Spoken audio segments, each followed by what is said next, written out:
With this extraordinary journey that began in 1984, 7-Eleven continues to bring convenience to every Filipino neighborhood. So yes, within 4 decades, they recognize the countless moments and connections forged with their thousands of branches. Slurpee runs, late night cravings, and then some. The enduring legacy grows alongside the 7-Eleven brand, providing its relevance and unwavering commitment to convenience and service. And so joining us as our panelists this afternoon, help me welcome the President and CEO of Philippine 7 Corporation, Mr. Jose Victor Paterno.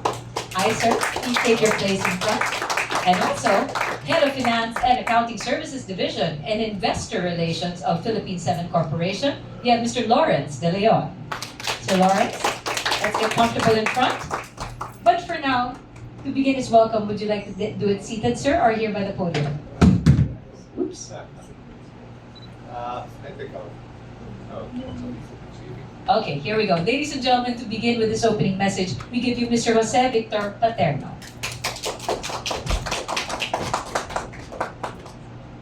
So good afternoon. Thank you for coming and celebrating our 4,000th store with us. It's a milestone. We're not ready. But let me echo a bit about what I said earlier in my remarks. I don't know how many were around. So my father started this company in 1984, and he came from the government, and he happened to not leave on great terms. So he was looking for an unregulated business. And he said, okay, retail. I didn't know anything about retail. He said, retail, all I need is a mayor's permit.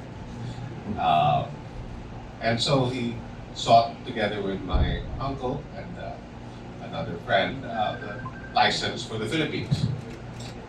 And with 1 million pesos each from the three of them, so 3 million, which basically today would buy you half a store. They started the company. And then interest rates hit 50%, the dollar went from 12 to 25, and 1984. So not great timing. And then I came in 93, and we had 40 stores then. So it took us like 10 years to get to 40 stores. We IPO'd in 1998, recent financial crisis, that's a bad time here. And we had 100 stores. I left after the IPO. Father-son story arc. That's left for another time. But I came back in 2005. And we had 250 stores. Then we spent the first few years, profitability had dropped as we increased the store count, and we had a competitor breathing down our neck. And we said we need to figure things out and make sure that the unit economics are profitable, that we're actually making money in each store we build before we start building more. And so I brought in a new team, but preserved the culture of the old. Lawrence was one of those who came on board in 2005, along with a few others.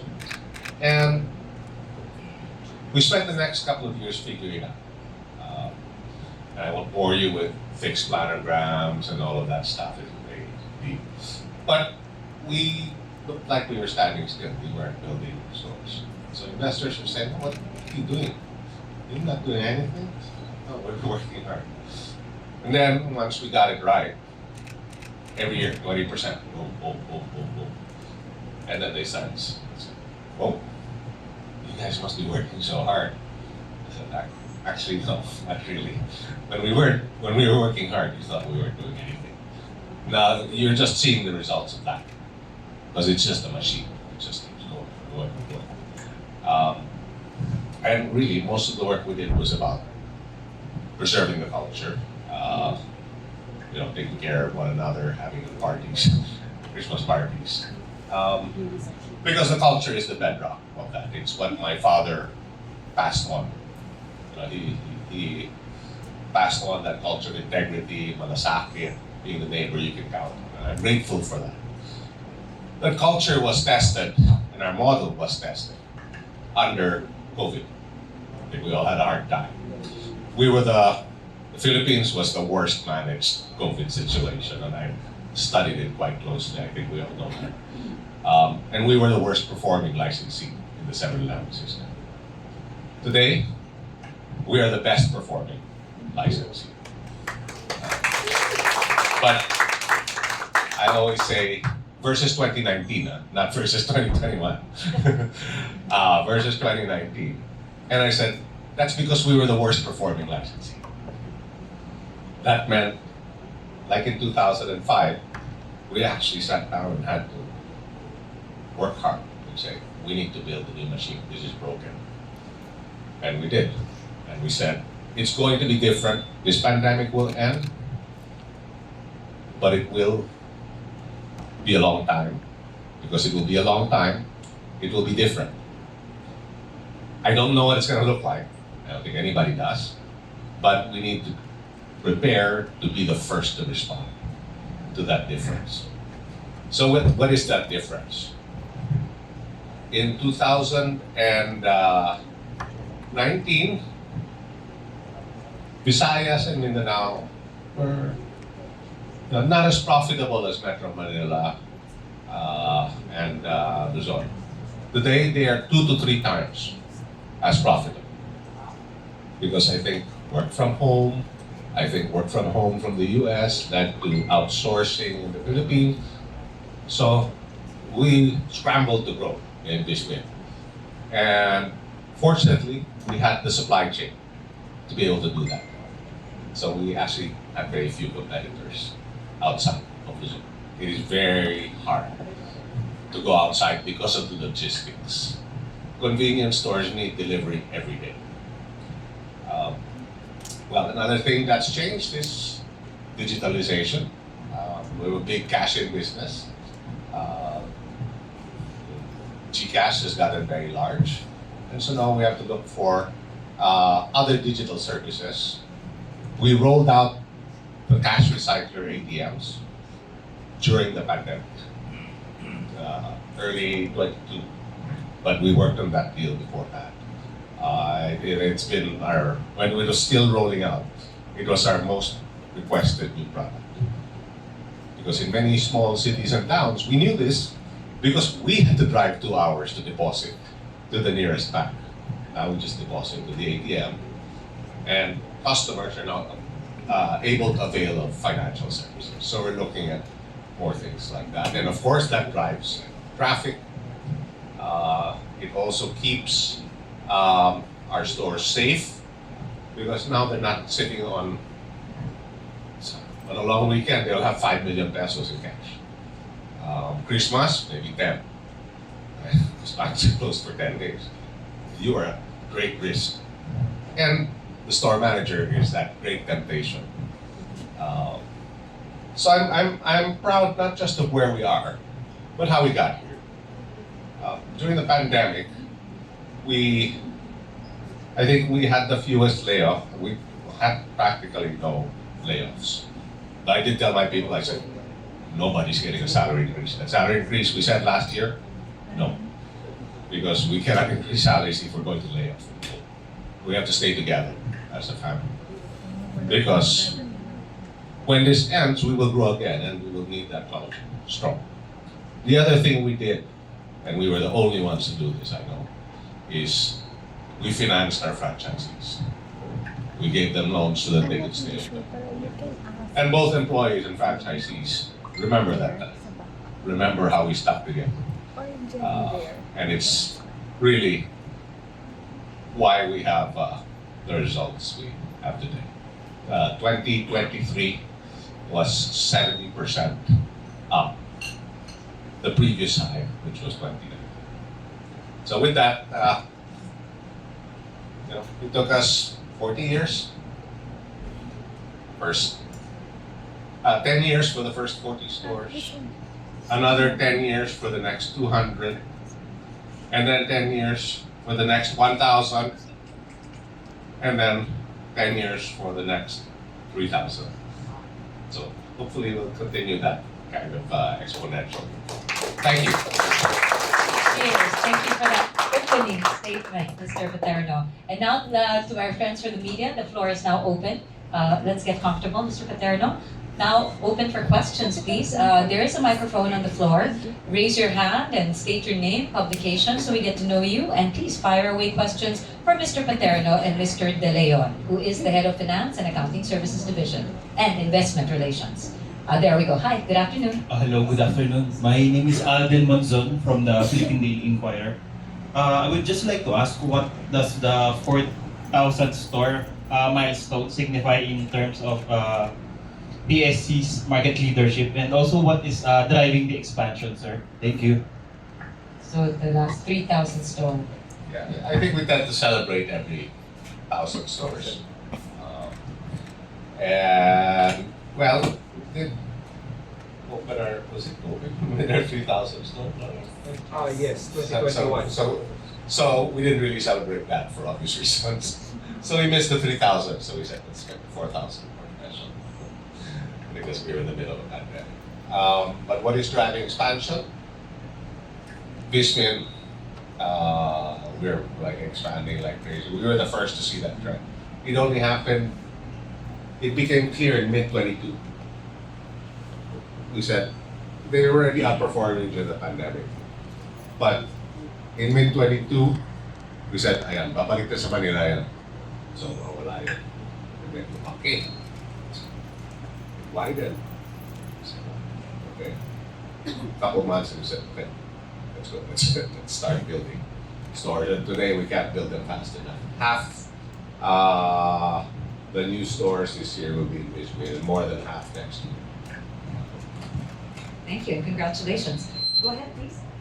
Hi, I'm Rafi. I'm from the Daily Tribune. Sir, may we know the concentration of the opening of branches here in the Philippines? Is it all regional or more on Metro Manila?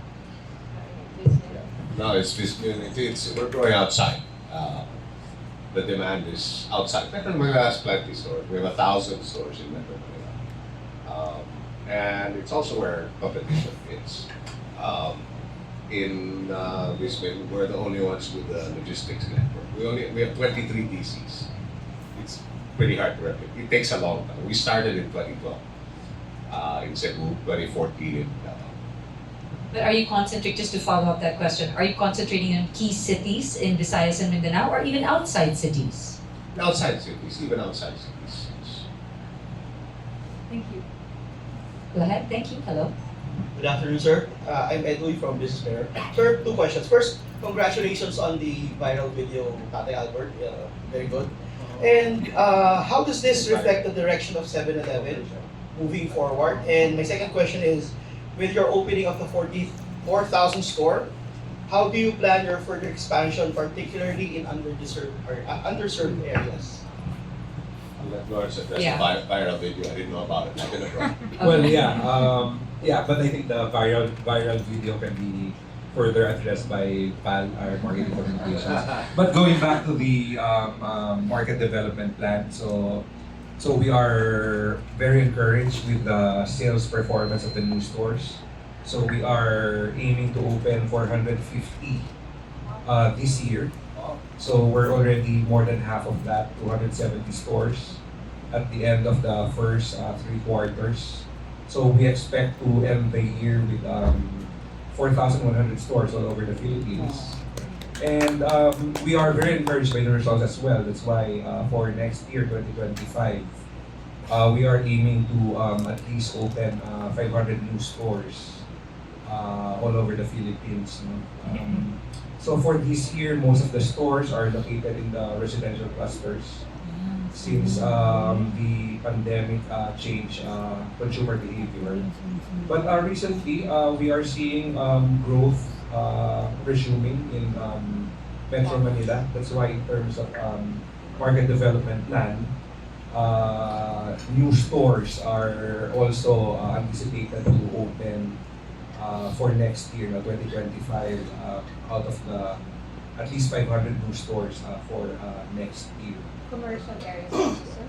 Yeah, for commercial, so we are also looking at that trade area since that's a very important cluster for us. So the consumer profile for CBD. So you have the most ideal customers. So these are young single individuals, always in a rush, always looking for convenience. Cooking at home. Not Those not cooking at cooking home. at, yeah. Right. Okay. So again, residential areas and back to commercial establishments. That's where the growth of these new stores will be still in the Vismin area especially. Sir, sorry, just to clarify kasi medyo mahina po. How many stores po ulit yung you plan to open this year? This year, target is 450. So we are on track as we open 270 stores already at the end of September. So we have a few more, about 100 plus. No? So we have a lot of stores in the pipeline. So we are confident that we can achieve that 450 new stores target. Then for next year, our market development plan also calls for at least 500 new stores Within the year. within 2025. Yeah, not necessarily any particular quarter, but to finish the 2025 year with 500. Yes. Thank you for that, sir. Last pahabol na lang, sorry. Saan yung pinaka-remote location ng 7-Eleven located? So, as today, most remote, Mr. De Leon. There. Like a 4,000 eh. I would guess the most challenging, the push, is going into Western Mindanao. Probably the most. Western Mindanao. We're trying to, and I'm not sure which point that is or where it is now. But we're trying to push into. There's a lot of interest from Zamboanga, but you have to bridge it, step by step, because your truck needs to deliver along the way. And for a long time, that was a very dangerous area. So that's why it's the last foot. And they're going there. Yeah. Thank you. More questions from our friends? Yes, hello. I think my question was already answered. By the way, my name is Melo Villarreal. I'm from Out of Town Block. And just yesterday, I told myself that why is 7-Eleven so unfair? Because I was in Zamboanga yesterday, and I was roaming around. You know, travelers, when you go to a place, always go to 7-Eleven. Yeah. Who doesn't? even in the farthest corner of the world, I always go to 7-Eleven to find something interesting. And even in the Philippines, kahit memorize ko na yung shelves ng 7-Eleven, if I go to Davao, Iloilo, Ilocos, I still go to 7-Eleven. And in Zamboanga, there is no 7-Eleven. So I told myself, why is it so unfair? Good thing, I'll be in 7-Eleven event tomorrow, I'll be asking that question. But you already answered that, sir. So anyway, congratulations. Wow, Thank you for that start. They're going there. They're going there. Yeah, we expect it to be a good market. Everybody's been. There's been so much interest from franchising. Congratulations. Yes. Yes, follow-up question. Sir, just to get a wider grasp of the industry, what are the challenges that you are experiencing today, sir? I mean, like, are you worried about the inflation or other economic factors? Mr. Lawrence, would you like to take that up? Well, recently inflation has been declining, so it's very favorable for everybody, as well as the cost of funding. So interest rate is also decreasing, so that will allow us to fund our expansion. But since we're a cash generating business, so similar with other 7-Eleven licensees. So when we fund our store expansion, so if we're speaking of 502 stores, so the good thing about our business is that we can finance it using internally generated cash. Since inventory days, so when we manage our working capital, so we've reached a point wherein stores are following systems and procedures that will allow them to monetize inventory in a fast period of time. Then at the same time, as we continue to scale, our relationship with our suppliers is becoming better and better. So they are becoming more generous when it comes to giving us extended payment terms, and at the same time, so when volume increase, so they are also becoming more generous, no, in giving us more margin. No? So when it comes to funding, so I guess we can self-finance, and the recent development, so decreasing inflation and decreasing funding costs will further strengthen our thrust of further expanding our footprint in the Philippines. So economically, very favorable. Sir, can you also comment, sir, yung sa Forex? I mean, yung mga products niyo ba, sir, are they mostly imported, sir? Most of our stocks are locally sourced. Then when we open stores, so of course the suppliers are local, the contractors, and the store equipment, so we have local importers. So somehow the exchange rate volatility is already packed in when we negotiate. And of course, when we negotiate, so this is by the volume. So we share our expansion plan with our business partners. So in a way, there are efficiencies, no, created by sharing the calendar or the market development plan with our business partners. Yeah, no, to be more, I was chatting with Kevin Tan earlier, and he was telling me that it now costs twice as much to build a McDonald's as it did a few years ago. And construction prices have been going up, and I said, that's good. It's good for me too. Why? Because we've already built our stores. So anybody who's going to challenge you is paying twice as much. Yeah. So, things will happen. Exchange rates will happen and things like that. But it's all a question of, you can't control that. But what is your market position relative there? So, it's good. I mean, it's bad for the country, but it is what it is. But it's a good thing we're not entering now. So, there's competition. Keeping them ahead. Yes, go ahead, please. Hi po, I'm Nicole Paler of chickmix.net. What are your current steps with regards to ClickUp being offline sometimes? Offline. I mean, like, you are planning to go to like more far-flung areas, so syempre mas, ayun. You mean the kiosk? Yes po. Because I love using the kiosk and the app. Like, I love using it for paying for my transport. Like, yung sa auto sweep, ganyan. Digital services, but what about offline? Yes, I think we're in the middle of some system transitions. But we expect that we're moving to new provider. So it's a transition thing that I think you will see. It will be addressed. Much more. It's part of the transition to a new provider. To the extent that we have an internet connection, yes. I can guarantee we'll have an internet connection. I mean, that's up to the telco. Yeah. Thank you and congrats po ulit. Thank you. Yes, go ahead. Hi, good afternoon. I'm Rosel, storytelleronline.com. There's a feature in your Click app that I really use, the clickgrocery.com, which I don't think a lot of people know about because parang hindi nyo naman siya pinupush or minamarket. But it's something that I really use. Siguro mga 5 times na. And I don't know, I find it very convenient.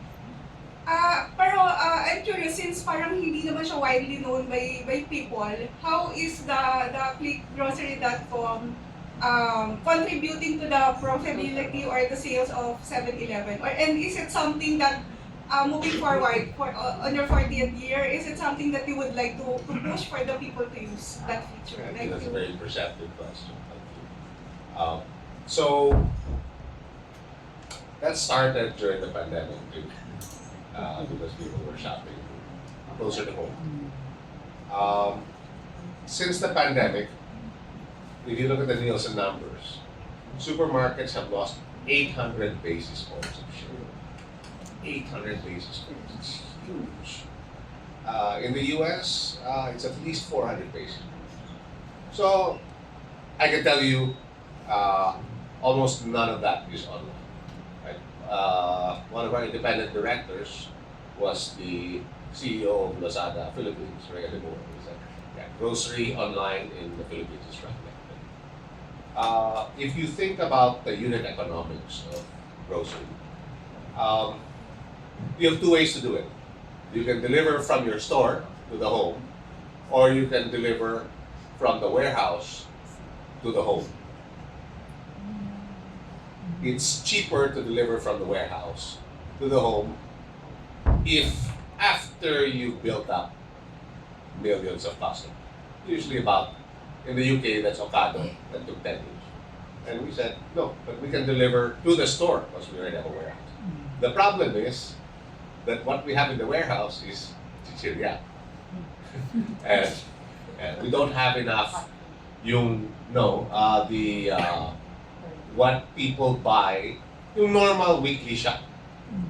But we're actually working on that. And once we're doing that in our stores, because we see there's competition from minimums.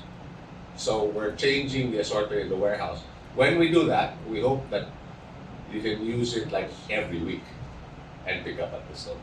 And you push that service now. When we'll push it when we have the right assortment. There you go. Thank you. Hi, Ram, TBC.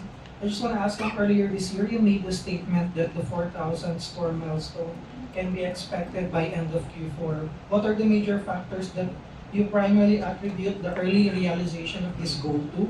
And in the international context, just to be clear, will PSC be affected by the restructuring happening to the North American branches? Thank you.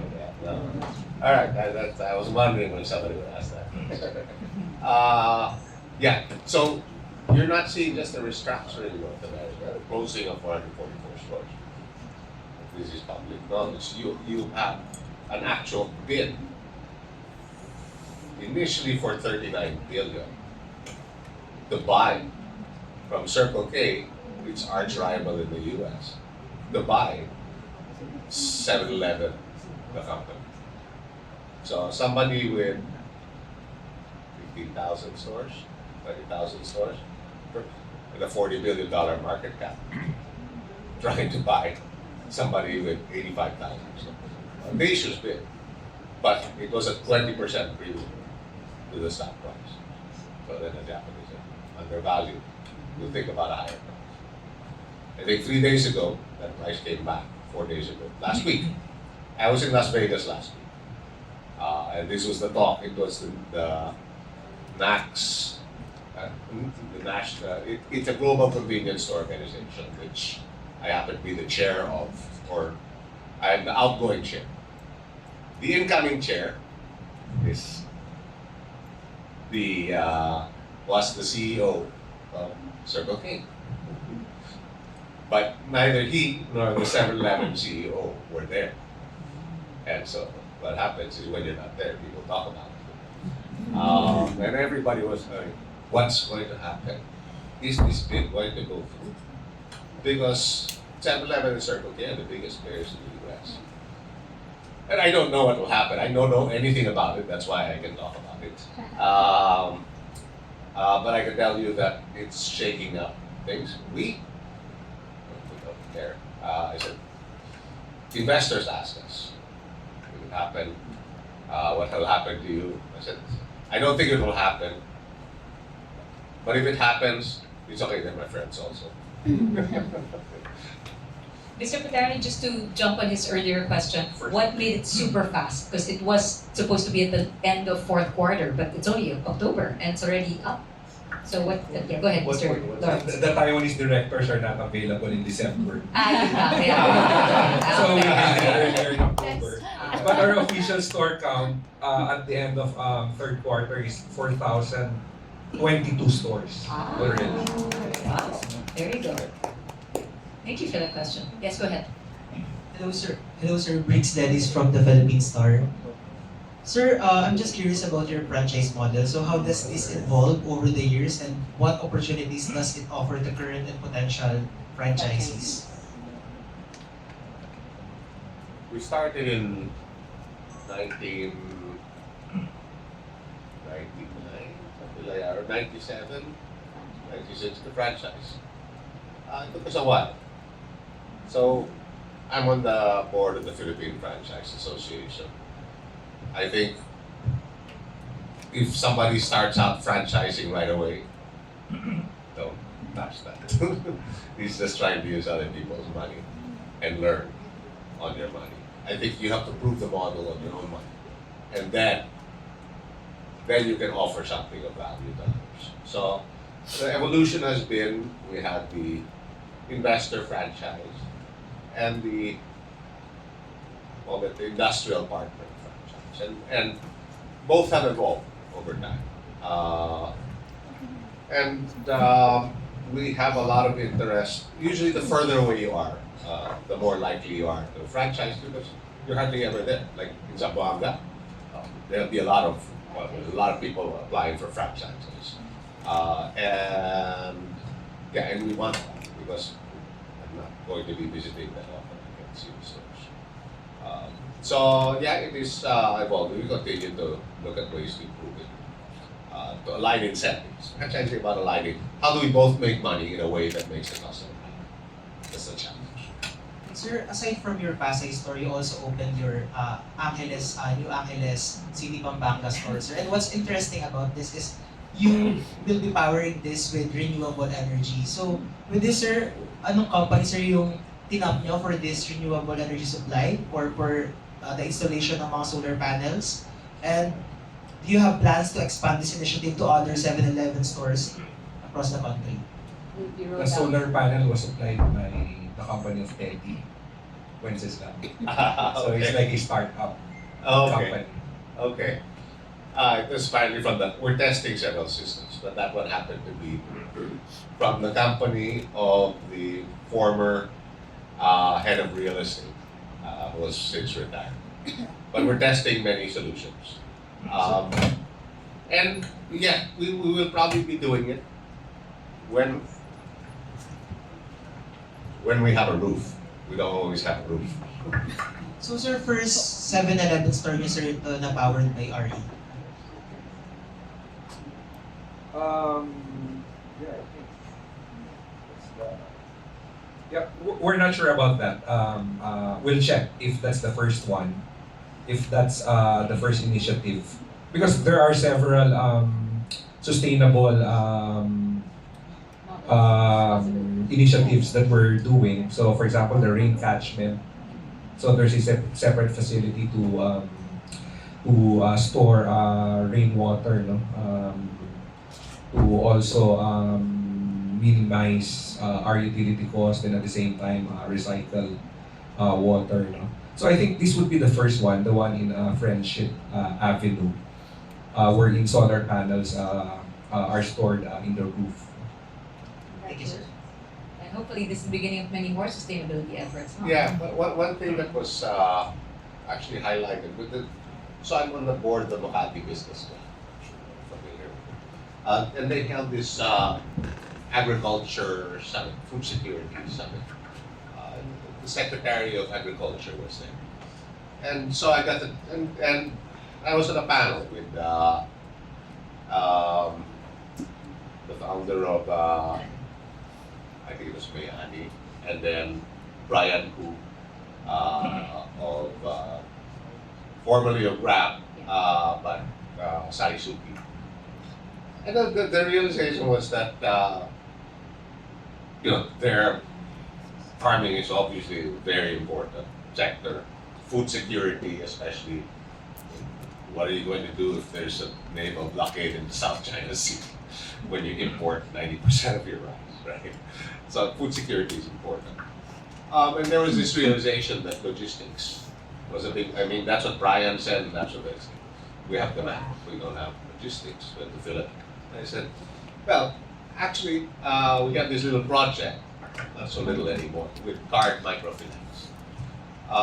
So we have trucks that go out to deliver goods to stores. But they come back empty, of course. And I said, so with card, lends to 400,000 farmers. During the pandemic, he wasn't getting paid kasi ipit yung supply. Nagutom yung tao dito sa Metro Manila, yung mga in the farms, nabubulok yung pagkain. It's like grapes of wrath. situations, I said, our trucks are coming back empty anyway. You can hitch a ride. So we're trying to scale this now.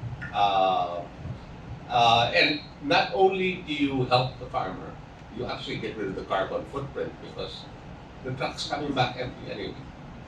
So there was a lot of interest, I think, from the industry about that.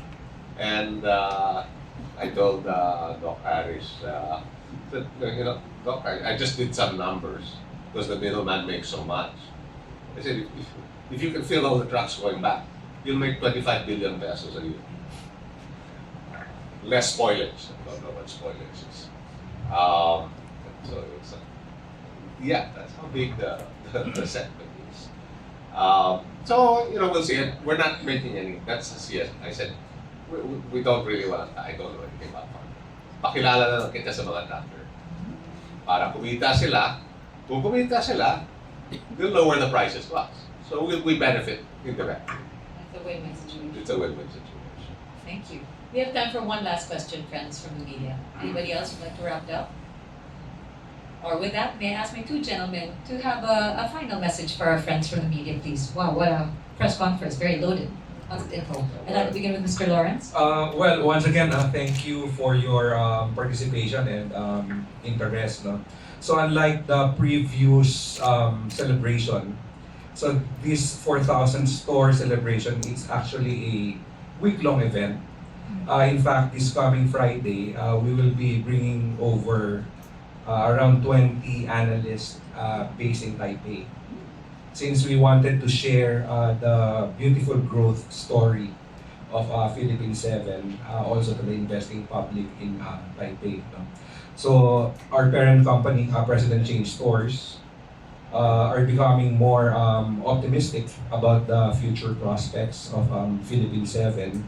So they are here for the long haul. So they are very confident as Philippine 7 is the biggest revenue and profit contributor at the group-wide level. So with that, thank you again for your continued support and for your interest for Philippine 7. Thank you. Wow, that's an awesome piece of news to end this. How about Mr. Paterno, please? Again, thank you for Harry. Thank you for your questions. Some really great, perceptive questions. Very timely, sa Wanga, solar, and all of that. I think we've responded quite well to this post-pandemic future, and we know that things will evolve faster still. You have AI, so I get this talk. So AI, what are you doing? Well, I said, actually, this is what we've been doing. AI, I said, don't let others make you fall. AI, what do you need to know? What do I sell? How much do I sell it for? And how do I keep it in stock? And so I think if you're focused on what do you offer to your customer, what do you offer to the community, and then all these other technologies, all these changes, so they're moving bits, the exchange rate, they're moving bits. And you respond to those moving bits, but you keep your eye on the ball, which is you make your customer happy, you support the community. And thank you again for your support. Thank you for that, Mr. Paterno. May I ask you and Mr. De Leon to please stand for some photos? After all, these are our friends from the media. And to our friends from the media, please do